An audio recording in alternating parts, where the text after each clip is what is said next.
Welcome back, and thank you again for joining us for this edition of the 2014 Campaign Roundtable Series. I'm politics reporter Robert-rizzuto, and we are here with the candidates running to be the next Hampden County District Attorney. Gentlemen, thank you again for joining us today. Thank you. Thank you. And for the next question, we are going to kick it over to our expert panel of journalists, and the first one is going to come from Jane Kaufman. Jane. Can you tell us how you would handle the question of transparency and public relations within the Office of District Attorney's Office? In some past administrations, the slow or non-existent flow of information and the consistent attempts to impound information has stifled the public's right to know. All right, so this question, we're looking at, not just how do you deal with a job, how do you relay to the public what it is that's going on, especially with these sometimes high-profile investigations.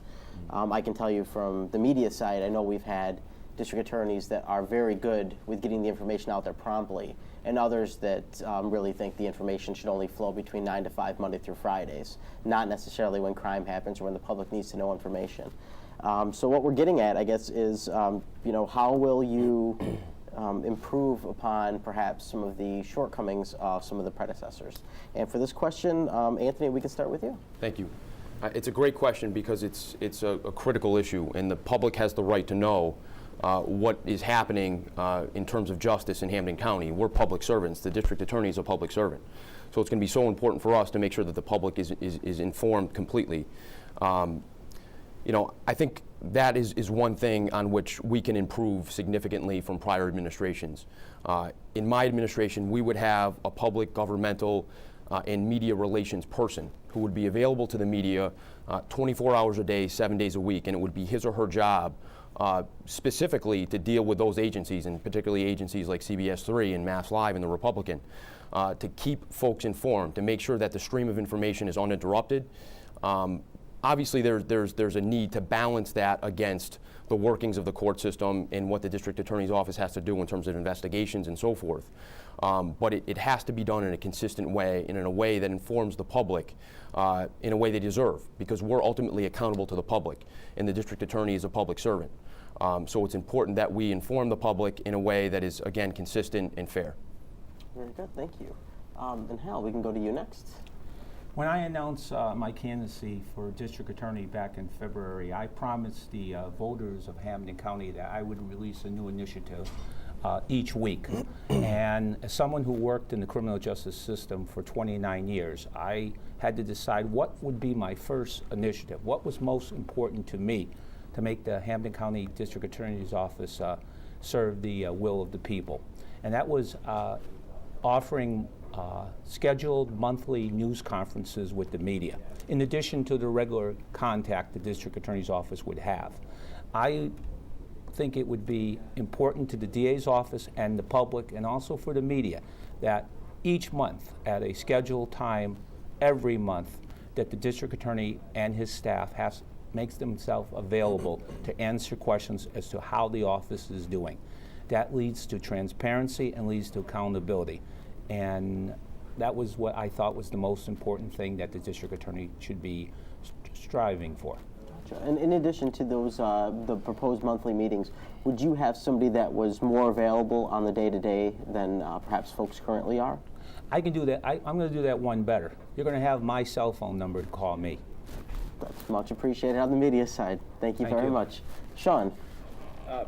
Transparency is where it's all at, and I've had the benefit of I've never been a prosecutor, so I've worked with a lot of disenfranchised individuals or people who feel that they've been disenfranchised by the system. And communication and transparency is the key to better community relations, whether it's with the media or the police or generally the community. So long as information is not going to impair the criminal investigation of a case, it should be released. I know from being a former city solicitor and a civil lawyer that most information, when it results from the government, is subject to the public records law, and it should be released. So very often you create a heightened suspicion by the public by saying, we're not going to release this, we're not going to release. In many battles that you guys have gotten into, and actually you win most of them, with respect to having the information released. I intend on being on the ground, a hands-on DA. I came out in December. One of my first platform things was we need a communications person, but you're going to be communicating with me pretty regularly.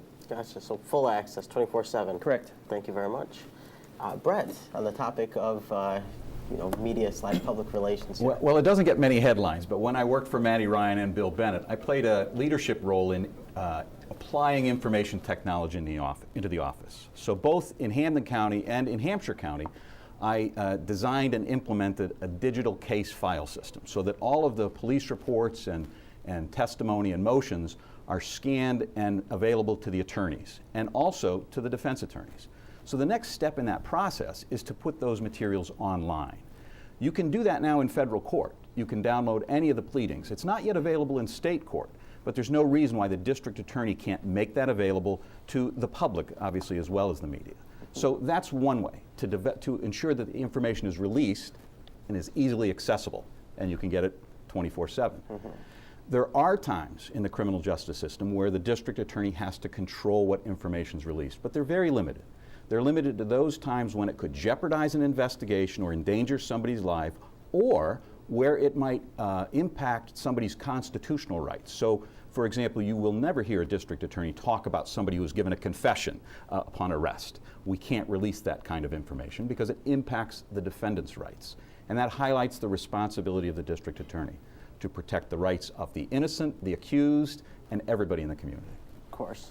Yeah, and taking all that into account, knowing that you're not going to get answers to all the questions, that's the nature of the system. I think more or less it's about access. Making sure that folks are accessible. So you would have your office be accessible to the media. I'll make sure that every pleading that's filed is available online from the DA's office. That includes what we file, what the defense files. And I think we'll make an effort to make sure that anything that is impounded is only impounded until the need for the impoundment is there. Once it disappears, it has to be released. Gotcha. All right, gentlemen, thank you very much. And for the next question, we are going to kick it back over to the panel. And the next one comes from the Republicans' Ron Chamelis. Ron? Thank you. This might have some overlap with the question about Ferguson, Missouri, but hopefully some variation as well. Crime in this region obviously affects all communities, but notably Black and Latino communities, and particularly the poor people in those communities. How would you work with communities of color, especially individuals that may inherently distrust law enforcement and the judicial system? And I would add, not just in reaction to a crisis like Ferguson or the prevention of a crisis such as that, but in general, in the everyday routine work of your office, how do you involve those communities who often do feel left out?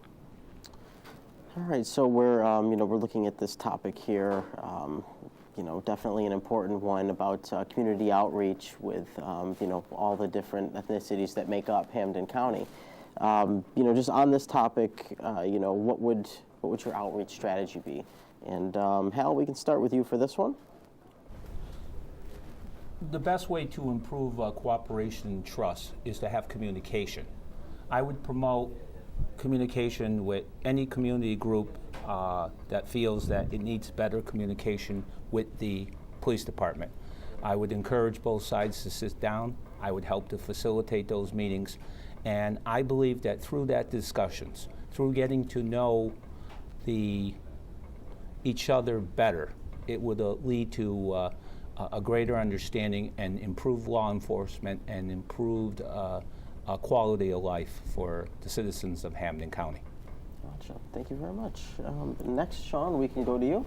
And it's a great question. Actually, one of the really reasons that have motivated me to decide to run for district attorney. My entire adult life, I've worked with a population that has just been described.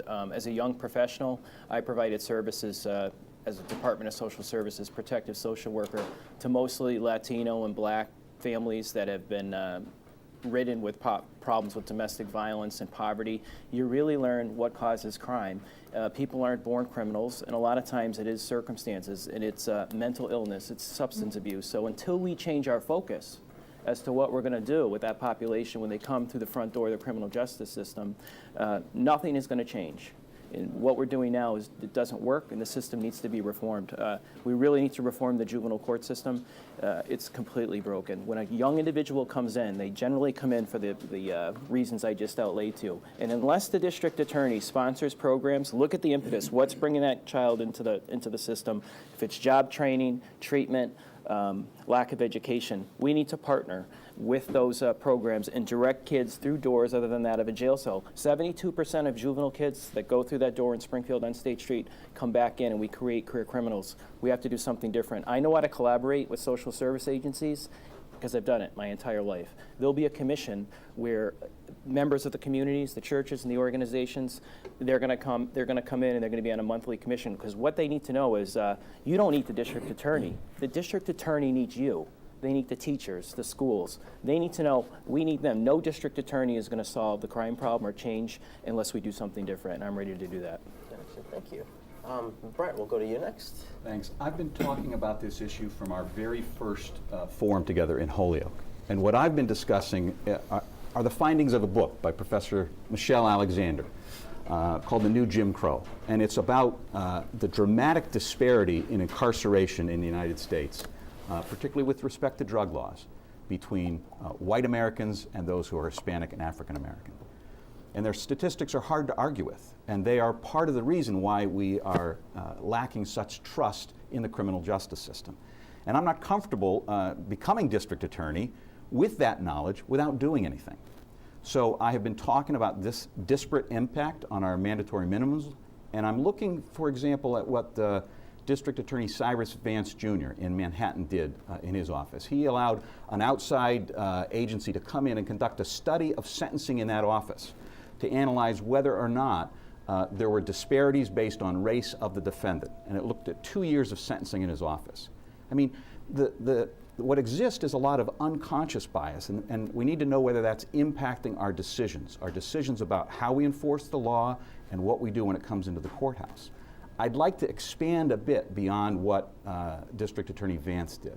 I'd like to see if there is an impact in sentencing based on the race of the victim as well.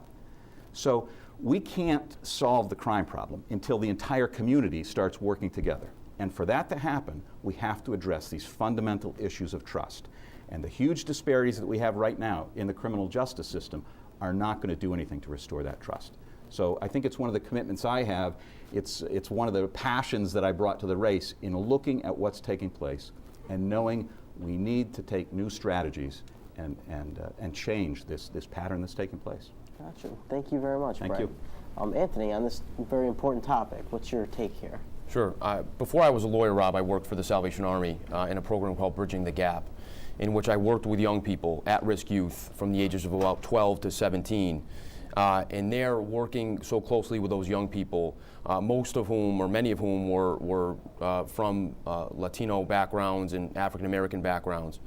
And I learned sort of the struggles that they face, and I learned what can help them along, in the fact that organizations like the Salvation Army, with partnerships with the DA's office, can make a real difference in young people's lives. So I think the district attorney is going to have to engage in the prevention and education and intervention in young people's lives. So we're not just reactively in the courthouse prosecuting. We've got to get outside the doors of the courtroom and the courthouse more frequently and more effectively through partnerships with organizations like the Salvation Army and the YMCA.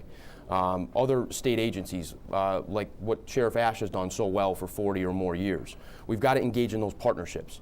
I think the outreach is so important, and one idea I have that I would institute as district attorney is a community impact team. That would be a group of prosecutors and a group of staff members, including victim and witness advocates, that would go out on a regular basis and talk with folks in communities all over the county, really. And it would be something that we would publicize and say, you know, on such and such date, we're going to be in a school gym. The district attorney, assistant district attorneys, and victim witness advocates to talk with young people, to talk with people from all communities. So we are more accessible, we're more approachable, and those partnerships are there. And I think in the campaign we've run so far, I've done that. I've engaged in that community outreach already. We've door knocked across Hampden County. I've door knocked on over 3,000 homes in all communities. communities. And I've introduced myself as a candidate for district attorney, and I hope to have the opportunity to introduce myself to those same people as district attorney and foster those relationships and make this a better, safer place. Gotcha. Gentlemen, thank you very much. And we are going to take a short break, and we'll be back with more from the candidates in a moment.